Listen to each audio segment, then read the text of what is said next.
पुणी मुंड टेकिलाणी मारात्मक डायरिया। भुवन अंचल डायरिया रे आउ जन मृत। भुवन को फेरिला डायरिया रोग।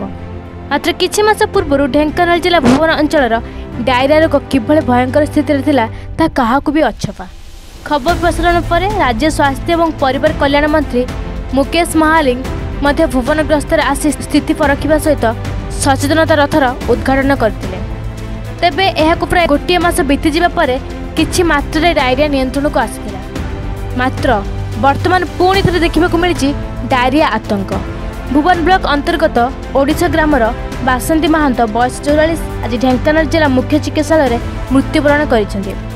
गत राति बासंती झाड़ाबांति आरंभ होता बेले सकाळ हेबारु 108 आंबुलांस जोगे प्रथमे कामाख्यानगर उपखंड चिकित्सालय भर्ती करथिले।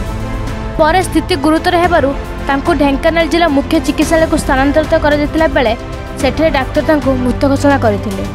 ग्रामर आउ 2 जन सविता महांत एवं देवकी महांत गत 2 दिन पूर्व डायरिया नहीं कामाख्यानगर उपखंड चिकित्सालय चिकित्सित होउचंदी।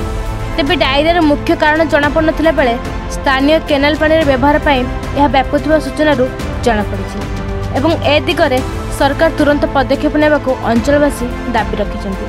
मुझे सकाल 8 आसिक पहुँची थी। सकाल 8 आसिक पहुँचे पचारि बुझिले डायरी सडनली डायरिया सकाळे आरंभ होता। थे बांती करते आउ 2 थर डायरिया पर से 108 आंबुलांस को डाकी 108 आंबुलांस को डाकी सांगे सांगे एसडीएच कामाख्यानगर को नहीं जाते। आम पचारू पाख मेडिकल को कौन नेलनि से जो कहले आमर एत सडन है एत सीरीयस आमको लगे आम सागे 108 डाक नहीं गलु।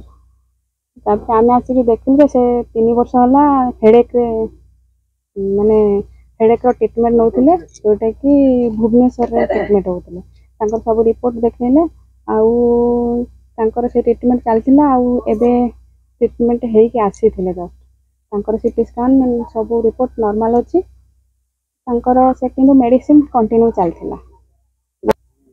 आमर तो डिसइंफेक्शन सब एरिया रे हो सारी आ पंचायत लेवल भी पंचायत तरफ भी डिसइंफेक्शन सब वेल आ ट्यूबवेल सब माने ओभर टैंक सब ना आगुरी के डायरिया जो कहीं डेथ कर ये फास्ट टाइम होता। यहाँ डायरिया जनित मृत्यु कि तार अन्य किसी कारण अच्छे से सब रिपोर्ट को वेरीफाई कले जना पड़े। किसी एपर्यंत सहायता नहीं। सकालू झाड़ा है बासंती महांत 42 वर्ष आ 108 को फोन कलु 108 आसला 108 आसिक नहीं गलु कामाख्यानगर सालाइन मेडिसिन देले से कटक ढेंकानाल में रेफर कले। ढेंकानाल गला बेलू रेफ ना झाड़ा होते 3 थर मेडिकल झाड़ा नहीं पानी झाड़ा होता से मेडिकल आउ अलग किसी बांती है तो खाइलु आम सकाल राति बेलू सी खाई चूड़ा गंडे कदली 2टा रोगी अच्छा 2टा से कामाख्या मेडिकल पड़े कि सजनी बर्तमान कर झाड़ा। भुवनरू क्षीरचंद्र नायक रिपोर्ट एन ओडिशा।